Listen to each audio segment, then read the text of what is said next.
Stop fighting life. Because the very moment you fight life, you have already lost. Life is not your enemy. Life is not against you. Life has never been against anyone. It is only your resistance, your constant struggle, your demand that life should be something else that creates pain. You are swimming against the river and then complaining that the river is too strong. Look closely. Life is not asking you to compete, to rush, to prove, or to survive. Life is simply happening. Trees are not in a hurry. Rivers are not anxious. Stars are not stressed about their future. Yet everything is perfectly fulfilled. The problem is not life. The problem is your mind. You have been taught to fight circumstances, fight people, fight yourself. From childhood you were told that surrender is weakness, that acceptance is defeat. But the truth is just the opposite. The moment you stop fighting, life starts supporting you. The moment you relax, existence begins to carry you. This is not a speech to teach you how to win in life. This is an invitation to stop fighting and start watching. Because when you watch life, instead of wrestling with it, something miraculous happens. Peace arrives without effort, clarity comes without struggle, and joy appears for no reason at all. So before you try to change life, pause, watch, and listen. Life has been waiting for your silence. Life has never been your enemy, but you have been trained to believe that it is. From the very beginning you were taught that life must be conquered, disciplined, forced into shape. You were told that if you do not fight, you will be defeated. So you learned struggle before you learned silence. You learned ambition before you learned awareness. And slowly a distance was created between you and existence. That distance is the source of all misery. Look at your life carefully and honestly, not intellectually, not philosophically, but existentially. See how much energy you waste in resistance. You resist the present moment because it is not according to your idea. You resist people because they are not according to your expectations. You resist yourself because you are not according to your ideals. This constant resistance becomes tension, and this tension becomes your personality. Life is simple, but the mind is complicated. Life moves like a river, effortless, spontaneous, without anxiety about where it is going. The river does not ask for advice. It does not argue with the mountains. It does not complain. When rocks come in the way, it flows, sometimes slow, sometimes fast, sometimes silent, sometimes noisy, but always flowing. And because of that flow, it reaches the ocean. You, on the other hand, are fighting the river. You want to control its speed, its direction, its sound. And when you cannot, you suffer, not because life is cruel, but because your demand is impossible. Life does not follow demands. Life follows its own intelligence. Suffering is not in life. Suffering is in your resistance to life. Remember this deeply, not as a belief, but as a seeing. The moment you see it, something relaxes inside you. Your shoulder drop, your breathing changes, your inner noise becomes a little less loud. You ask, then what should I do? But that question again comes from the same mind that wants to do something, to fight something, to achieve something. Life does not need your doing. Life needs your availability, your openness, your presence. Watch a tree. It does not try to grow. It grows. It does not wake up in the morning with anxiety about becoming taller. It does not compare itself with other trees. It simply absorbs the sun, the rain, the wind. It allows life to happen through it. And that allowance is its growth. You have forgotten how to allow. You are constantly interfering. Even when you meditate, you interfere. Even when you pray, you interfere. You want results, experiences, visions, powers, peace, enlightenment. You turn even silence into a project, and the moment silence becomes a project, it disappears. Stopping the fight does not mean becoming passive or dull. It means dropping the inner opposition. It means saying yes to what is, not as a resignation, but as an understanding that life knows better than your thoughts. The mind lives in conflict because conflict gives it importance. Without conflict, the mind feels useless, so it creates problems. Even where none exist, it brings the past, it imagines the future, it judges the present, and in this constant movement, it never allows you to be here. Watching is the key. Watching without choice, without judgment, without trying to change, just watching your thoughts, your emotions, your reactions. The moment you watch anger, anger loses its fire. The moment you watch fear starts dissolving, because awareness is like light, and darkness cannot survive in light. You are not asked to fight your anger, your fear, your sadness, that again would be violence. You are asked to see them totally, honestly, without condemnation, without justification, just seeing. And in that seeing, transformation happens on its own. Life is generous beyond your imagination, but it opens only to those who trust, and trust is impossible if you are constantly fighting. Trust arises when you relax into the unknown, when you accept that you do not control existence, and you do not need to. The moment you stop fighting, you start listening, and when you listen, life starts whispering secrets to you, secrets that cannot be written in books, secrets that cannot be taught, secrets that can only be lived. You have been living as if life is a battlefield, but life is a dance. And you cannot dance with clenched fists. You cannot dance while arguing with the music. You have to let go. You have to move with the rhythm, even when you do not understand it. Understanding comes later. First comes trust. First comes surrender. Not surrender to anyone, not surrender to any idea, but surrender to existence itself, to the vastness that gave you breath, heartbeat, consciousness. When you stop fighting life, you stop fighting yourself. And when you stop fighting yourself, a great compassion is born inside you. For the first time you feel at home, not somewhere else, not in the future, but here, now, in this very moment. And in that moment, without effort, without struggle, without force, life reveals that it was never against you. It was waiting for you to stop fighting and start seeing. The mind survives on conflict the way fire survives on fuel. Without conflict, the mind feels threatened, empty, unnecessary, so it creates struggles. Even when life is silent, even when everything is going well, the mind starts asking what next, what more, what is missing, and in that question it plants the seed of unrest. The mind is not interested in truth. Remember this clearly. The mind is interested in continuity, in remaining, in control, in staying important. Truth is dangerous for the mind because truth dissolves it. Truth does not argue, does not justify, does not defend. Truth simply is. And in front of such simplicity, the mind feels naked. That is why the mind prefers problems to peace, because problems give it work, problems give it identity, problems give it a sense of being needed. You may say you want peace, but your mind wants drama. It wants noise. It wants tension. It wants something to chew on. If life does not give it, it will invent it. Observe how the mind immediately divides everything into good and bad, right and wrong, success and failure. This division is the very mechanism of conflict. Once divided, the mind starts choosing, fighting, resisting, hoping, fearing, and you are pulled into this inner war without even being aware of it. Life itself is undivided. Existence does not judge. The sun does not choose whom to shine on. The rain does not decide who deserves it. Existence has no preferences. It is only the mind that prefers, compares, condemns, praises. And through these preferences, suffering is born. You think you are fighting life, but in reality you are fighting your own interpretations, your own ideas, your own expectations. Life is simply happening. It is neutral, innocent.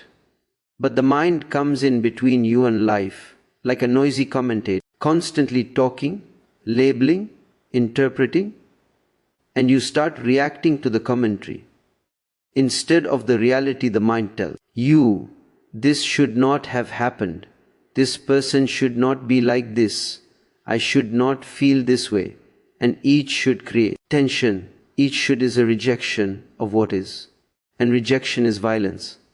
Violence against life, violence against yourself. The mind cannot live without the future, because the present moment is too close to truth.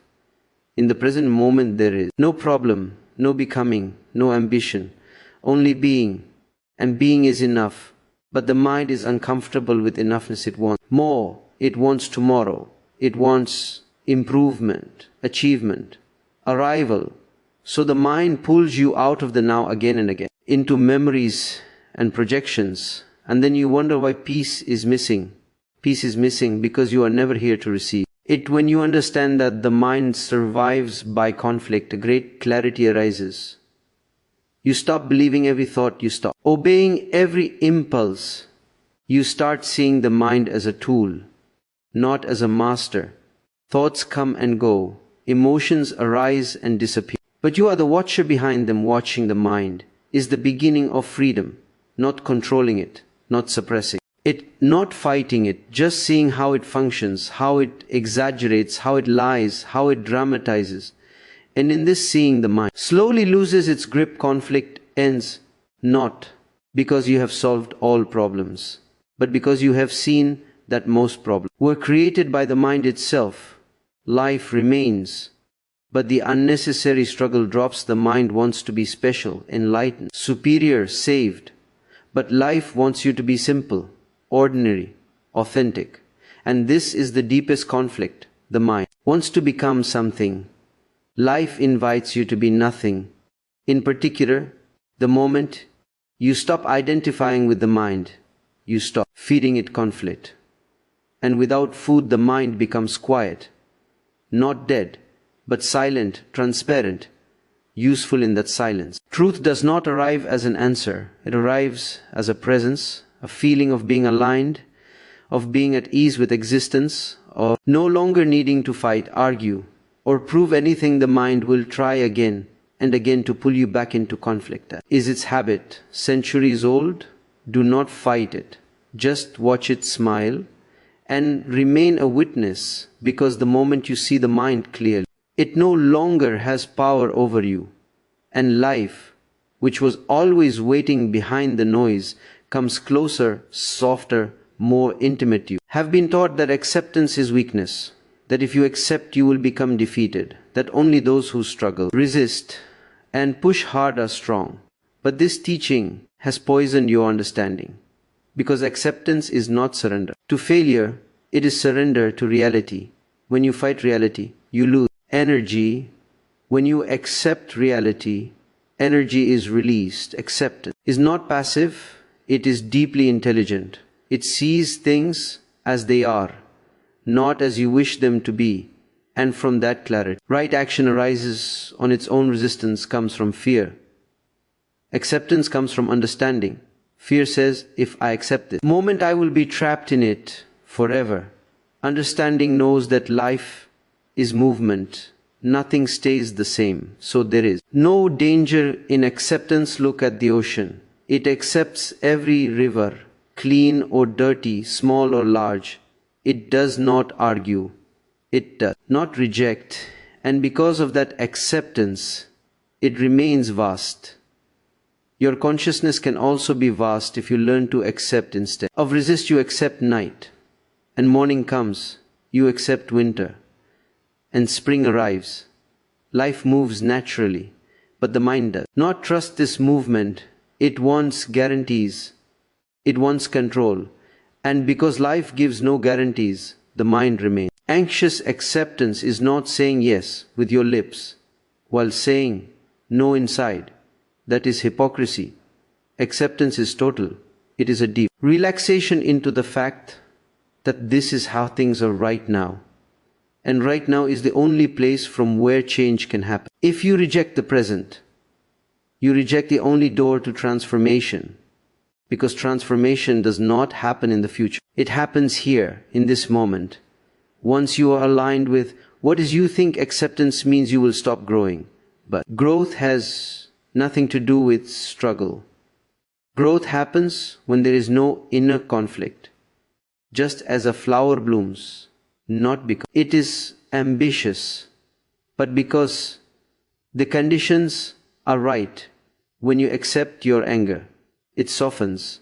When you accept your sadness, it becomes lighter. When you accept your confusion, clarity slowly emerges. Rejection makes things rigid. Acceptance makes them fluid. Acceptance is courage. It takes immense courage to drop resistance, because resistance gives you the false feeling of being in control. Acceptance asks you to trust something bigger than your mind. The ego cannot accept, because acceptance dissolves it. The ego survives on comparison, on better and worse, higher and lower. Acceptance brings quality, and equality is death to the ego. Once you accept yourself, not the image, not the ideal, but the raw reality of who you are, a great compassion arises. And with that compassion, violence disappears. Violence against yourself and violence against others. You have been fighting yourself in the name of improvement, judging yourself, condemning yourself, trying to become someone else. But this fight has only created wounds, not wisdom. Acceptance heals, because it allows you to be whole, and wholeness has a magnetic quality. It attracts harmony, love, and clarity. Without effort, life responds to acceptance like an echo. When you say yes to life, life says yes to you, not as a reward, but as a natural resonance. The moment you stop fighting what is, you start cooperating with existence. And cooperation is the secret of ease, of grace, of effortlessness. Acceptance is not the end of action. It is the beginning of right action. Action that is not reaction. Action that is not driven by fear or ambition, but by awareness. And in that awareness, life is no longer something to be conquered. It becomes something to be lived, tasted, celebrated. Observation is the forgotten art. You have been trained to react, not to observe. From childhood you were rewarded for quick answers, strong opinions, clear positions, and nobody taught you the beauty of simply watching. So your whole life has become a chain of reactions. Reaction is mechanical, observation is conscious. Reaction belongs to the past. It is made of habits, conditioning, memories. Observation is fresh, alive, unburdened. It looks at things as if for the first time. When pain arises, you immediately react. You name it, judge it, condemn it, try to escape it. And in that reaction, pain multiplies. Because now there is pain plus resistance, pain plus fear, pain plus story. Observation does not try to change pain. It gives it space. And in that space, pain starts transforming. Because awareness is alchemical. It changes the quality of everything it touches. You have noticed that when you are totally absorbed in watching something, a sunset, the sea, a child laughing, your inner chatter stops. For a few moments you are silent. Not because you force silence, but because attention was total. The same total attention can be brought to your inner world, to your thoughts, emotions, sensations, without choice, without judgment, without trying to improve them. When you observe anger, you are no longer anger. When you observe fear, you are no longer fear. A distance is created, and in that distance, freedom is born. Observation is not analysis. Analysis belongs to the mind. Observation belongs to awareness. Analysis cuts things into pieces. Observation sees the whole. Through observation, you begin to see patterns, how the same reactions repeat again and again, how the same fears return in different forms, and this seeing is enough to break the pattern. You do not need to fight habits. You do not need to discipline yourself violently. You only need to see clearly, because clarity has its own power. Observation brings responsibility. Not the responsibility of guilt, but the responsibility of awareness. You see that you are participating in your suffering, and in that seeing, you naturally stop participating. Life is not asking you to control yourself. Life is inviting you to know yourself. Control is ugly. Knowledge is beautiful. The moment you start observing, you slow down, not deliberately, but naturally. Reactions need speed. Awareness moves slowly, silently. In that slowness, a new sensitivity arises. You feel more, not less, but without being overwhelmed. You feel deeply and yet remain centered. Observation is the bridge between unconscious living and conscious living. It does not promise heaven. It gives you reality, and once you are rooted in observation, life no longer throws you around. Events happen, emotions come and go, but something in you remains untouched. Watching, present, at ease. You have been conditioned to believe that effort is virtue, that struggle is noble, that only through hard effort do things have value. So even when life is simple, you make it heavy. Even when joy is available, you postpone it in the name of preparation. Effort has its place in the outer world, but you have brought effort into the inner world. And that is where it becomes destructive. Because the inner world responds not to force but to sensitivity. You cannot force yourself to be peaceful. You cannot order your mind to be silent. You cannot command your heart to love. The more effort you make, the more tense you become. And tension is the very opposite of harmony. Effortless living is misunderstood as laziness. But laziness is unconscious. Effortless living is supremely conscious. Laziness avoids life. Effortless living flows with it. When you are aligned with life, action happens, but without friction, without resistance, without inner argument, like breathing, like blinking, like the beating of the heart. You have experienced moments of effortlessness when you were deeply in love, when you were lost in music, when you were absorbed in creativity. In those moments you were not trying, you were simply being, and yet everything was happening perfectly. The problem is not action. The problem is inner strain, inner conflict, the constant pushing and pulling inside yourself. One part wanting this, another part wanting that.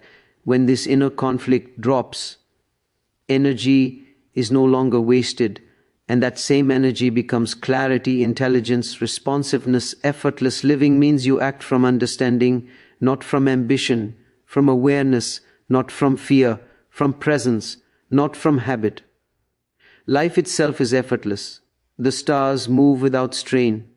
Seasons change without anxiety. Flowers bloom without trying. Only human beings try too much and live too little. The mind is addicted to effort because effort gives it a sense of control. Effort makes it feel important. But life does not need your importance. It needs your intimacy. When you stop forcing, you start feeling. When you start feeling, you start responding rightly, not according to rules, but according to the moment. Effortlessness brings grace. And grace is not something you earn. It is something that happens when you are not blocking it. The moment you drop inner effort, you are no longer divided. And in that undivided state, life moves through you smoothly, intelligently, lovingly. Effortless living does not mean you will never face challenges. It means challenges will no longer create suffering. They will become part of the dance, and slowly you begin to understand that life was never asking you to struggle so much. It was asking you to trust, to relax, to participate, to flow. When fighting stops, something unexpected happens. A subtle joy arises without any cause. Not because problems are solved, not because life has become perfect, but because the inner war has ended. You have lived with conflict for so long that you have forgotten what it feels like to be at ease. Struggle became your normal state, tension your background music. So peace feels strange at first, unfamiliar, even suspicious. But celebration is not excitement. It is not noise. It is a quiet yes to existence, a deep gratitude that needs no reason.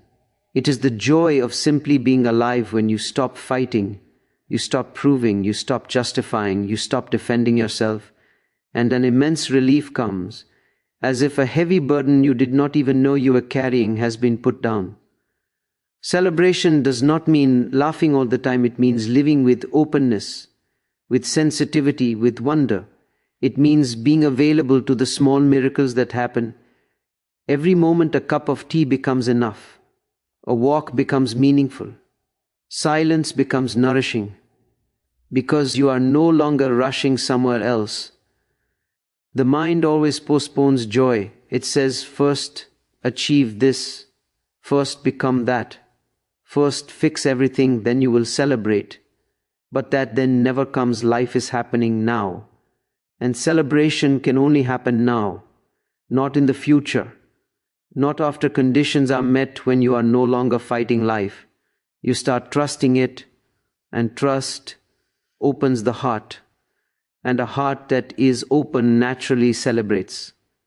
Celebration is the fragrance of acceptance, of awareness, of effortlessness. It is not cultivated.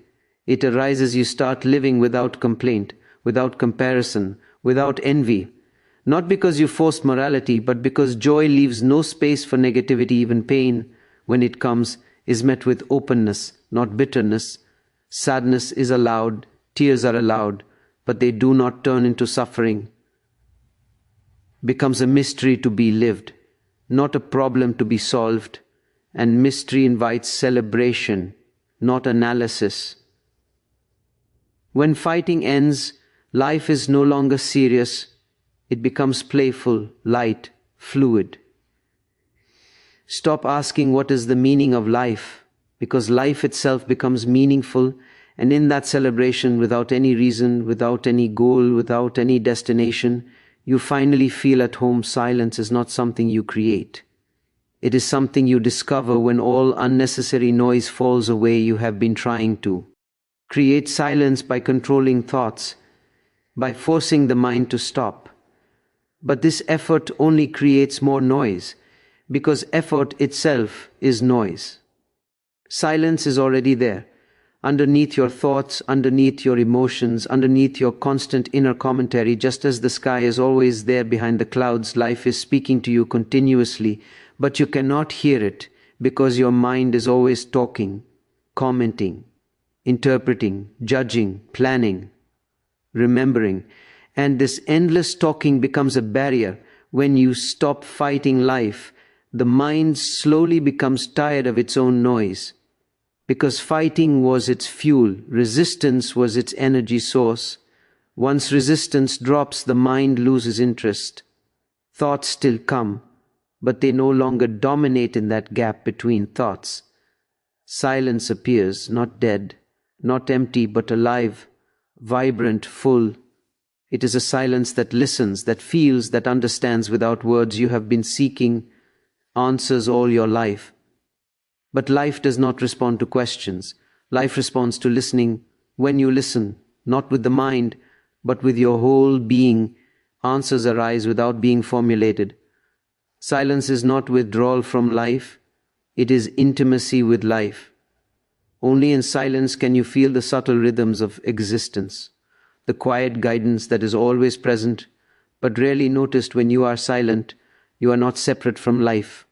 The sense of being an outsider, a stranger, disappears. You feel connected, not intellectually but existentially. Silence is not dullness. It sharpens perception. Colors become deeper. Sounds become clearer. Even ordinary moments carry a certain sacredness. You do not need to escape to mountains or monasteries to find silence. You only need to stop interfering. Silence is available in the marketplace, in relationships, in work. If you are not constantly fighting what is, the mind is afraid of silence, because silence reveals that the mind is not essential, and this realization is threatening to its authority.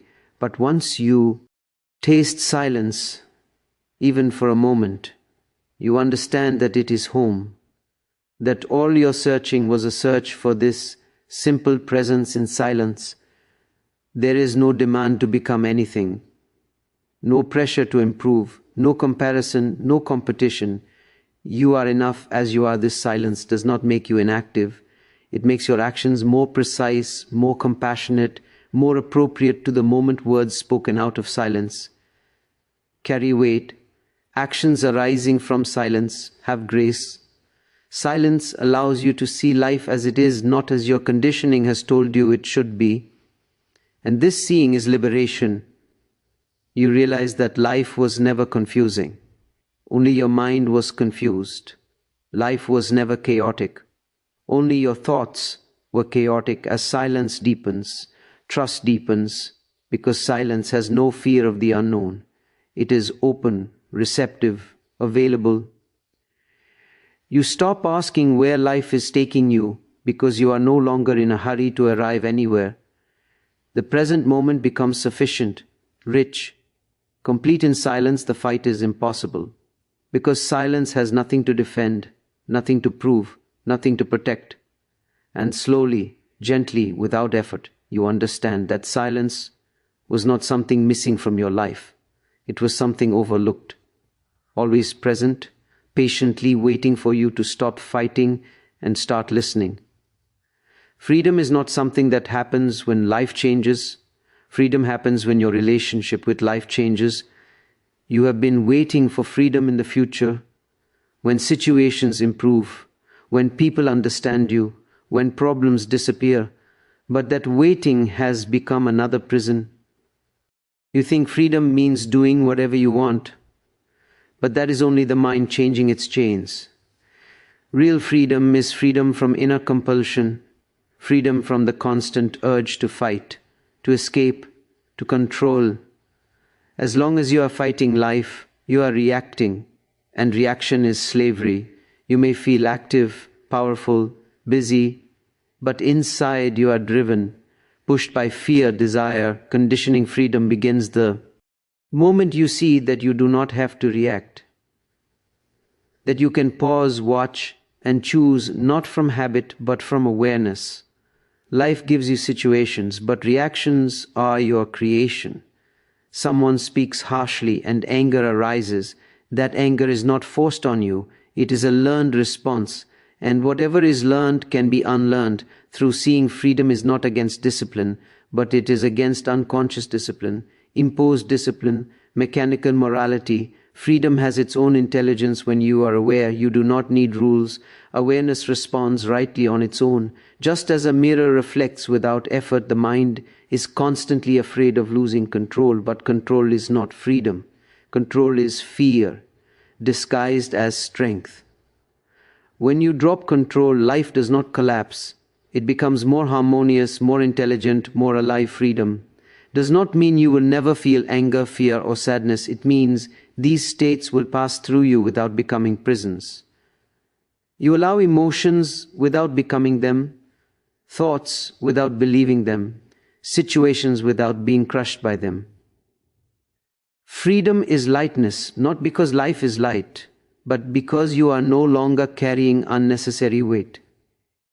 You stop living according to borrowed ideas, borrowed values, borrowed ambitions, and in that dropping, authenticity is born for the first time. Your actions come from your center, not from pressure, not from comparison, not from fear of judgment. Freedom is not rebellion. Rebellion is still reaction. Freedom is transcendence. When you are free, you do not need to oppose life. You cooperate with it, and cooperation brings a deep sense of dignity. You no longer ask life to give you meaning, because your presence itself gives meaning to whatever you touch. Freedom has no destination. It is not something to be achieved.